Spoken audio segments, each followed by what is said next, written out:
حضرت حارث عشری رضی اللہ تعالی عنہ فرماتے ہیں، یہ مسند احمد ابن حنبل میں بھی ہے، ترمذی میں بھی ہے، قال قال رسول اللہ صلی اللہ علیہ وسلم انی آمرکم بخمس اللہ امرنی بہن۔ یہ ایک روایت میں اضافی الفاظ ہیں، اللہ امرنی بہن، دوسری میں نہیں ہے۔ انی آمرکم بخمس کے بعد شروع ہو جاتی ہے بالجماعت والسمع والطاعت والہجرت والجہاد فی سبیل اللہ۔ مسلمانوں میں تمہیں 5 باتوں کا حکم دے رہا ہوں، اور یہ حکم اللہ نے مجھے دیا ہے، حالانکہ آپ کو بھی حکم دینے کا اختیار ہے، لیکن آپ نے تاکید کے لیے کہا، میں اپنی طرف سے نہیں کہہ رہا، میں پہنچا رہا ہوں۔ انی آمرکم بخمس اللہ امرنی بہن بالجماعت والسمع والطاعت والہجرت والجہاد فی سبیل اللہ۔ ذرا دیانتداری کے ساتھ ہاتھ اٹھائے ان مجمع میں سے وہ لوگ جنہوں نے پہلے کبھی یہ حدیث سنی ہے۔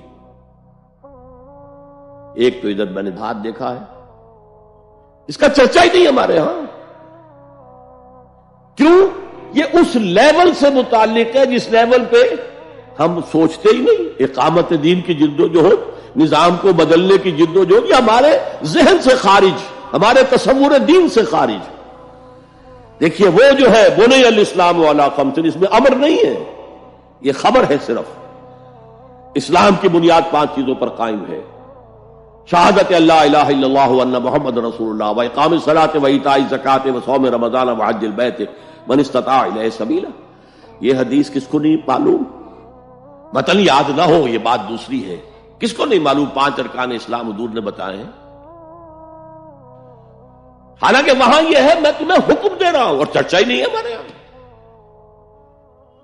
جس گاؤں جانا نہیں اس کا راستہ کیا پوچھنا، جو کام ہم نے کرنا ہی نہیں، اس کے جو لوازم ہیں ان کے تذکرے کی کیا ضرورت ہے؟ یہ ہے ہمارا اس وقت کا عام مسلمانوں کا تصور۔ زیادہ سے زیادہ یہ کہ دین کو پھیلاؤ، پہنچاؤ، کتابوں سے، رسالوں سے، ویڈیو سے، آڈیو سے، مواعظ سے، درس قرآن سے، ترجمہ قرآن سے، یا تو یہ کہ اپنی ذاتی نیکی کا تصور ہے، اور یا پھر اس سے اوپر صرف یہ دعوت و تبلیغ۔ اس سے اوپر کی تیسری منزل جسے اقامت دین کہا جائے، جو خصوصی الفاظ حضور کے لیے 3 مرتبہ قرآن میں آئے، هو الذی ارسل رسولہ بالہدی ودین الحق لیظہرہ علی الدین کلہ۔ کسی اور نبی کے لیے 1 دفعہ بھی نہیں آئے، حضور کے لیے 3 دفعہ آئے، سورہ توبہ، سورہ فتح، سورہ صف۔ یہ چونکہ چیز ہمارے ذہنوں سے نکل گئی ہے، لہذا اس کے جو متعلقات ہیں اس کی طرف بھی توجہ نہیں ہے۔ سیدھی سی بات ہے، منطقی بات ہے، جس گاؤں جانا نہیں اس کا راستہ کا ہے کو پوچھنا۔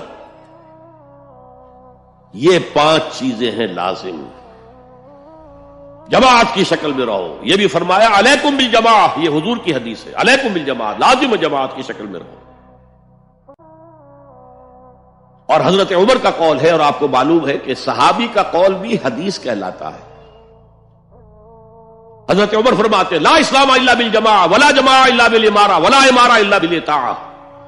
کوئی اسلام بغیر جماعت کے نہیں، کوئی جماعت بغیر عمارت کے نہیں، اور کوئی عمارت بے فائدہ ہے اگر اس کی اطاعت نہ ہو۔ تو پہلا حکم بالجماع والسمع، اور سنو،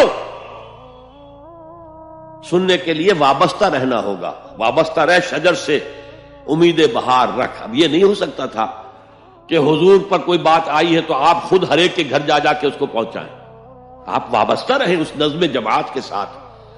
جیسے کہ درخت کا پتا جو ہے اس تک بھی جڑ سے لے کر جو غذا آ رہی ہے درخت کے پتے تک پہنچ رہی ہے، تو پیوستہ رہ شجر سے امید بہار رکھ، اس پیوستگی کے ساتھ، تاکہ وہ سارے احکام آپ تک خود بخود پہنچے۔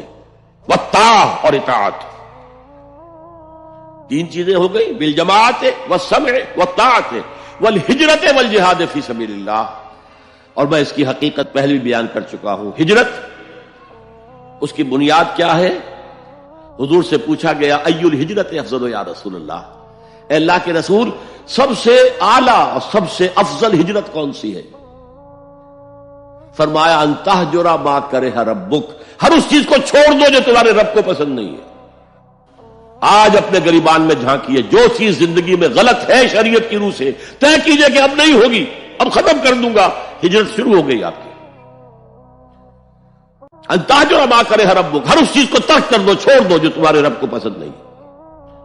اور آخری ہجرت تو آئے گی وہ اقامت دین کے آخری مرحلے میں، جب اقدام ہوگا، جب نظام کو چیلنج کیا جائے گا، پھر جو ہجرت ہوگی وہ فرض ہجرت ہوتی ہے۔ مدینے کی ہجرت فرض تھی، ہجرت حبشہ فرض نہیں تھی۔ وہ تو جن لوگوں کی ہمت جواب دے رہی تھی اور جو پرسیکیوشن ہو رہی تھی اور جو تشدد ہو رہا تھا اس کو برداشت نہیں کر پا رہے تھے، انہیں اجازت دے دی گئی کہ ٹھیک ہے چلے جاؤ، حبشہ کی طرف ہجرت کر جاؤ۔ مدینے کی ہجرت فرض تھی، اگر کوئی ہجرت نہیں کر رہا، ما لکم من ولایتہم من شیء حتی یہاجروا، تو اے مسلمانوں تمہارا ان سے کوئی تعلق نہیں ہے جب تک کہ وہ ہجرت نہ کرے۔ بلکہ سورہ نساء میں اس کو بھی ایک طرح کا نفاق قرار دیا گیا۔ تو وہ ہجرت بڑی ہجرت ہے، گھر بار چھوڑ کر، اور مکے والے جو گئے تھے چھوڑ کر، وہ قریش کے بھیڑیوں کے رحم و کرم پر چھوڑ کر گئے تھے اپنے گھر والوں کو، اور ان کا سارا گھر کا سامان لوٹا گیا تھا، اور اس سارے سامان سے وہ کیپٹل فراہم کیا گیا تھا جس کو لے کر ابو سفیان کا قافلہ گیا تھا شام کی طرف، جس کا حضور نے پیچھا کیا تھا لیکن وہ نکل گیا تھا۔ جب وہ واپس آ رہا تھا تب حضور نے پھر اس کو کنفرنٹ کرنے کے لیے مدینے سے باہر نکل کر پروگرام بنایا، لیکن وہ اللہ کو کچھ اور منظور تھا، ادھر سے لشکر آ گیا اور جنگ ہو گئی، جنگ بدر ہو گئی۔ تو ہجرت کیا ہے؟ شروع سے ہجرت کیا ہے؟ ان تہجر ما کرہ ربک، اور سب سے اوپر کیا ہے؟ گھر بار، اپنے آباء و اجداد کی وطن، جہاں آپ کے آباء و اجداد دفن ہے، چھوڑو، جاؤ، اور جاؤ وہاں جہاں پوری طاقت مرکوز ہو جائے تاکہ آپ نظام باطل کو چیلنج کرنے کے لیے ساری طاقت ایک جگہ جمع کر سکیں۔ اور جہاد پوچھا گیا ای الجہاد افضل یا رسول اللہ، سب سے افضل جہاد کون سا ہے اللہ کے رسول؟ فرمایا ان تجاہد نفسک فی طاعت اللہ، کہ اپنے نفس کے خلاف جہاد کرو، اسے اللہ کا مطیع بناؤ۔ وہ سرکش ہے، وما ابرئ نفسی ان النفس لامارۃ بالسوء، یہ نفس جو ہے امارۃ بالسوء، برائی کا حکم دینے والا ہے، اس کے خلاف کشاکش کرو اور اس کو دباؤ، اسے اللہ کے سامنے جھکاؤ، یہ جہاد افضل ہے۔ اور بلند ترین جہاد قتال فی سبیل اللہ، ان اللہ یحب الذین یقاتلون فی سبیلہ صفا کانہم بنیان مرصوص۔ یہ ہے وہ حدیث